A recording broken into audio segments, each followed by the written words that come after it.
Hello दोस्तों, तो कैसे हैं आप? आपका एक बार फिर से स्वागत है हमारे चैनल मूवी नाइट 2M में। और आज मैं आपके लिए द ब्लू लगून मूवी का एक्सप्लेनेशन लेके आया हूँ।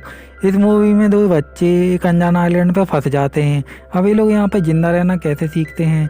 इसके बाद यहाँ इन लोगों को एक दूसरे से प्यार हो जाता है और इनका एक बच्चा भी हो जाता है। ऐसी ही मज़ेदार मूवी को देखते रहने के लिए हमारे चैनल को लाइक और सब्सक्राइब करके बेल आइकन को जरूर ऑन करें। यही मज़ेदार मूवी पहले से ही हमारे चैनल पर अपलोड रहते हैं, तो उन्हें भी एक बार जाके जरूर देखें। तो अब मूवी स्टार्ट करते हैं। मूवी की शुरुआत होती है और हमें समुद्र के बीच में एक नाव दिखाई जाती है जिसमें एक फैमिली होती है। इस फैमिली में दो छोटे बच्चे होते हैं जिनका नाम रिचर्ड और एमिली होता है। तभी हम देखते हैं कि इस शिप में आग लग जाती है। अब इन दोनों को बचाने के लिए इस शिप का कुक एक छोटी सी नाव में इन दोनों को लेकर निकल जाता है, पर वहाँ पर बहुत धुआं होने की वजह से ये दोनों अपने बाकी की क्रू से बिछड़ जाते हैं और भटक जाते हैं। अब अगले दिन इन लोगों को एक आइलैंड नजर आता है। अब ये आइलैंड पे चले जाते हैं और यहाँ पे इन्हें पीने के लिए पानी और खाने के लिए फल मिलते हैं। और यहाँ इनको एक शराब का कैन और एक इंसान की खोपड़ी मिलती है, यानी यहाँ पहले भी कोई आया था। इसके बाद जैक इन लोगों को मछली पकड़ना और घर बनाना सिखाता है। इसके बाद जैक एक दिन रात में बैठे हुआ शराब पी रहा था तो उसे बाहर कोई आवाज सुनाई देती है। तो वो आइलैंड की दूसरी साइड जाके देखता है, वहाँ उसे खून दिखाई देता है। तो वो वापस आके बच्चों से कहता है कि तुम लोग आइलैंड की दूसरी साइड कभी भी मत जाना। इसके बाद वो बच्चों के साथ डांस करने लगता है और इसके बाद वो अपना शराब का कैन लेके आइलैंड की दूसरी साइड चला जाता है जहाँ पर वो मर जाता है। अब अगली सुबह बच्चे उसको ढूंढते हुए उसी आइलैंड पे जाते हैं जहाँ पर वो देखते वो वहाँ पे मरा हुआ था। अब वो बच्चे बहुत ही डर जाते हैं और वापस अपने घर में आ जाते हैं।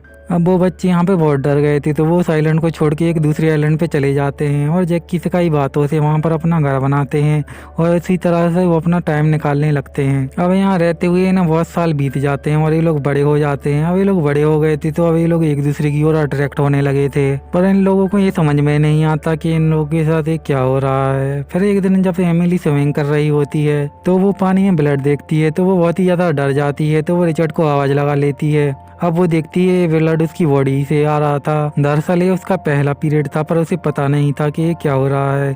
इसके बाद वो रिचर्ड को वहाँ से जाने के लिए बोलती है। फिर रिचर्ड एमिली से पूछता है कि क्या हुआ है, तो एमिली उसे कुछ जवाब नहीं देती। इस वजह से रिचर्ड बहुत ही गुस्सा हो जाता है और वहाँ से चला जाता है। इसके बाद एमिली रात में एक सपना देखती है जिसमें वो रिचर्ड को मरा हुआ देखती है। ये देख के वो जाग जाती है और रिचर्ड को अपने गले से लगा लेती है और रिचर्ड से कहती है मुझे कभी भी छोड़ के मत जाना।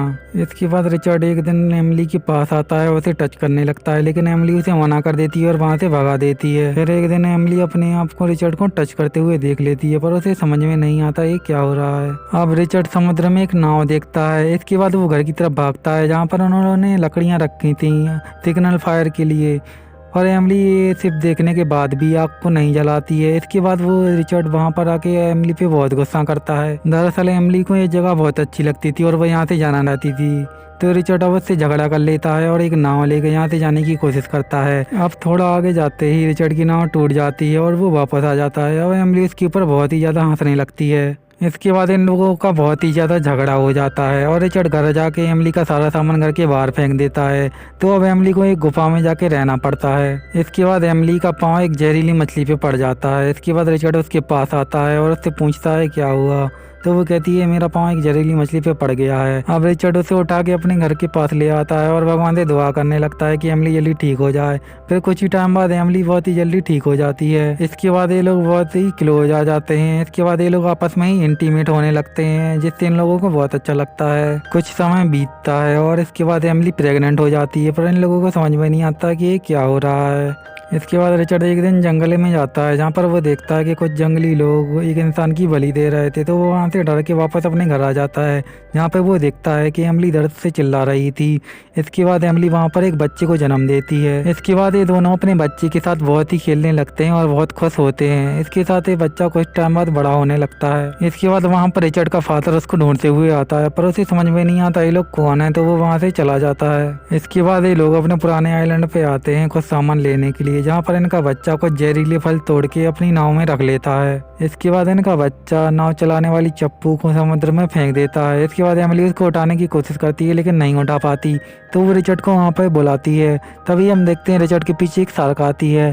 तो एमिली दूसरी चप्पू को भी शार्क के ऊपर मार के रिचर्ड को अपनी नाव के ऊपर ले लेती है। अब इनकी नाव बिना चप्पू के समुद्र के बीच में ही लहरों से आ जाती है। अब ये लोग समुद्र में फंस जाते हैं बिना खाना और पानी के। इसके बाद ऐसे ही बहुत दिन निकल जाते हैं। इसके बाद इनका बच्चा वो जहरीले फल उठा के खा लेता है। अब ये लोग देखते हैं कि इनके बच्चे ने जहरीला फल खा लिया है, तो इसके बाद ये लोग ये डिसाइड करते हैं कि ये लोग ये फल खा के खुद आत्महत्या कर लेंगे, क्योंकि ये लोग ये समझ रहे थे कि इनका बच्चा मर गया है। पर ये फल बहुत ही कम जहरीले थे, इसलिए इनका बच्चा मरा नहीं था बल्कि सो रहा था। इसके बाद ये लोग ये दोनों भी ये फल खा लेते हैं और वही नाव में सो जाते हैं। इसके बाद वहाँ पे रिचर्ड के फादर की वोट आती है और वो इन लोगों को देख लेते हैं। फिर इसके बाद एक आदमी ये चेक करके बताता है ये लोग मरे नहीं है बल्कि सो रहे हैं। इसके बाद रिचर्ड का फादर इन दोनों को लेके शहर चला जाता है। इसी हैप्पी एंडिंग के साथ मूवी यहीं पे खत्म होती है।